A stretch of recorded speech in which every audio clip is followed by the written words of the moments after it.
ఈరోజు వీడియోలో మెడికల్ హిస్టరీలోనే shocking and heart breaking real story చూద్దాం. ఒక్క చిన్న మందు ప్రెగ్నెన్సీ మదర్స్ తీసుకోవడం వల్ల వేల మంది పిల్లలకి దారుణమైన ఎఫెక్ట్స్ చూయించింది. ఇది ఎలా జరిగిందో చూద్దాం. థాలిడమైడ్ అంటే ఏంటి? 1957లో థాలిడమైడ్ అనే మెడిసిన్ని జర్మనీలో డెవలప్ చేశారు. ఫస్ట్ ఇది సెడేటివ్గా డెవలప్ చేయడం జరిగింది, అంటే నిద్ర మాత్రగా ఇచ్చేవారు.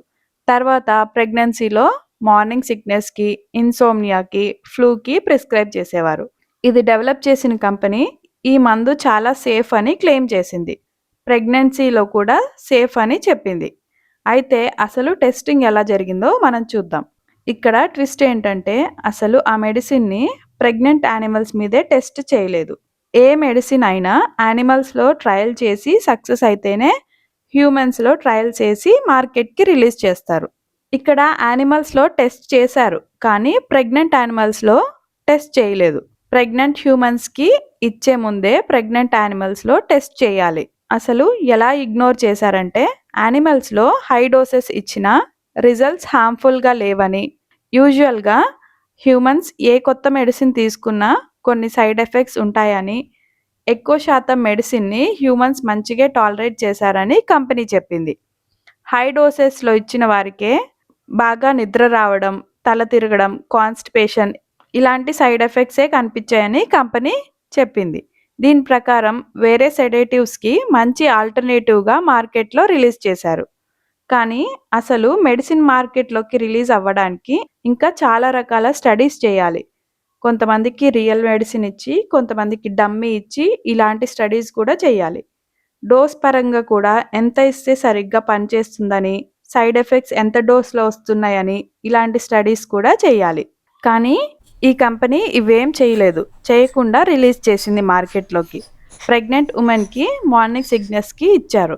దాని రిజల్ట్ వల్ల బేబీస్ అందరూ, అంటే మదర్స్ ఎవరైతే ప్రెగ్నెన్సీలో ఈ థాలిడమైడ్ తీసుకున్నారో వాళ్ళకి పుట్టిన బేబీస్ అందరూ కాళ్ళు చేతులు లేకుండా పుట్టడం, ఇయర్ డిఫెక్ట్స్తో పుట్టడం, హార్ట్ ప్రాబ్లమ్స్ ఉండడం, చేతులు కాళ్ళు అసలు లేకపోవడం లేదంటే చిన్నగా ఉండడం, ఇలా రకరకాల డిఫెక్ట్స్తో పుట్టారు. ఇది ఒక వరల్డ్ వైడ్ హెల్త్ డిజాస్టర్ అయింది. దాదాపు 10,000 మందికి పైగా పిల్లలు ఈ ఫోకోమెలియాతో పుట్టారు. చేతులు కాళ్ళు డిఫెక్ట్స్తో పుట్టారు. కొంతమందికి మిస్క్యారేజెస్ కూడా అయ్యాయి. Germany, UK, Australia, Canada countries effect అయ్యాయి. మన ఇండియాలో ఆ మెడిసిన్ని ఎక్కువగా మార్కెటింగ్ చేయలేదు కాబట్టి తక్కువ మంది ఎఫెక్ట్ అయ్యారు.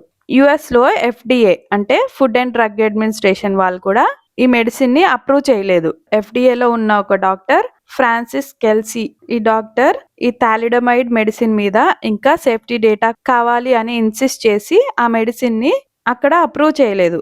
అలా చాలా మంది బేబీస్కి డిఫెక్ట్స్ రానివ్వకుండా చేయగలిగిందని తనకి ప్రెసిడెన్షియల్ అవార్డు కూడా వచ్చింది. ఇదంతా 1950స్లో జరిగింది. థాలిడమైడ్ని ప్రెగ్నెన్సీలో స్టడీ చేయకపోవడానికి మెయిన్ రీజన్ లోపల ఫీటస్ అంటే బేబీకి ఎక్స్టర్నల్ ఫ్యాక్టర్స్తో ఎఫెక్ట్ ఉండదు అనుకున్నారు. లేట్ 1950స్లో చాలా మంది ఇలా కాళ్ళు చేతులు మిస్ అయి పుట్టడం జరిగింది, లేదంటే చేతులు కాళ్ళ లెంత్ చిన్నగా ఉండడం, ఇలా ఎక్కువ నెంబర్స్లో పుట్టారు. థాలిడమైడ్ కాదు అని కొంతమంది ప్రెగ్నెన్సీలో తీసుకున్నామో లేదో గుర్తులేదు అని చెప్పడం, దీనివల్లే పిల్లలు అలా పుడుతున్నారా అని క్వశ్చన్ మార్క్లో ఉండిపోయింది. తర్వాత రీసెర్చ్ చేస్తే థాలిడమైడ్ని ఒక స్టేజ్ ఆఫ్ ప్రెగ్నెన్సీలో తీసుకుంటే ఫీటస్కి డిఫెక్ట్స్ వచ్చాయని తెలిసింది. 1961లో ఆస్ట్రేలియన్ డాక్టర్ ఇలా చాలా కేసెస్ చూశాక థాలిడమైడ్ని ఇవ్వడం ఆపేశాడు. అలానే ఒక ఫార్మకాలజీ ప్రొఫెసర్ని కూడా ల్యాబ్లో ప్రెగ్నెంట్ యానిమల్స్ మీద ఈ స్టడీ చేయమని అడగడం జరిగింది. ఫైనల్గా ప్రెగ్నెంట్ యానిమల్స్లో స్టడీ చేశాక ఎంత రేంజ్లో ఎఫెక్ట్స్ కనిపించాయంటే థాలిడమైడ్ వల్ల ప్రెగ్నెన్సీలో మిస్క్యారేజెస్, వూంబ్లోనే ఫీటస్ రీఅబ్జార్ప్షన్ జరగడం, బేబీకి ఐస్ డ్యామేజ్ అవ్వడం, హార్ట్, బ్రెయిన్, లింబ్స్ అంటే కాళ్ళు చేతులు ఎఫెక్ట్ అవ్వడం, ఇవన్నీ ప్రెగ్నెన్సీ స్టేజెస్ మీద డిపెండ్ అయ్యి ఉన్నాయి. ఒక్కో స్టేజ్లో కొన్ని రకాల డిఫెక్ట్స్ కనిపించాయి. ఇవి అప్పట్లో స్టడీస్ కదా, ఈ స్టడీస్ని కూడా కొంతవరకు అపోజ్ చేశారు. ఎందుకంటే కొన్ని యానిమల్స్కి డిఫార్మిటీస్ ఉన్న పిల్లలు పుడితే అవి తినేసేవి. ఇది నైట్ టైం జరిగినప్పుడు. సో మార్నింగ్ టెక్నీషియన్స్ చూసే టైంకి డిఫార్మిటీస్ ఉన్న పిల్లలు కనిపించేవి కాదు. సో ఇలాంటి కేసెస్ తక్కువ అనుకున్నారు. సి సెక్షన్స్, నైట్ పుట్టిన బేబీస్ని మానిటర్ చేస్తే థాలిడమైడ్ ఒక పర్టికులర్ స్టేజ్లో ప్రెగ్నెన్సీలో తీసుకుంటే బేబీస్ మాల్ ఫార్మేషన్స్ తో పుడతారని ప్రూవ్ అయింది. ఫైనల్ గా కంపెనీ 1961 నవంబర్లో దీన్ని విత్డ్రా చేసింది. తర్వాత యూకే వాళ్ళు కేస్ ఫైల్ చేశారు. 1962 వరకు ఫార్మల్ గా వార్నింగ్ ఏం రాక చాలా మంది ఇవి వాడుతూ ఉన్నారు. ఆ పుట్టిన పిల్లలకి కాంపెన్సేషన్ ఫైనలైజ్ అవ్వడానికి చాలా ఇయర్స్ పట్టింది. సో ఒక్క మెడిసిన్ వల్ల మెడిసిన్ టెస్టింగ్ స్ట్రిక్ట్ అయింది. క్లినికల్ ట్రయల్స్ అప్పటి నుండి అన్ని రకాలుగా కంపల్సరీ చేశారు. ప్రెగ్నెంట్ ఉమెన్ లో స్పెషల్ సేఫ్టీ స్టాండర్డ్స్ ని తీసుకొచ్చారు. ఈ ఒక్క ట్రాజిక్ లెసన్ వల్ల మందులు అప్రూవ్ చేయడంలో ఇప్పుడు చాలా స్టెప్స్ ఉన్నాయి. ఇప్పుడు ఒక్క మెడిసిన్ మార్కెట్ లోకి రావాలంటే 10 to 15 ఇయర్స్ పడుతుంది. రిలీజ్ అయ్యాక కూడా వాటి మీద సైడ్ ఎఫెక్ట్స్ మీద రీసెర్చ్ జరుగుతూనే ఉంటుంది.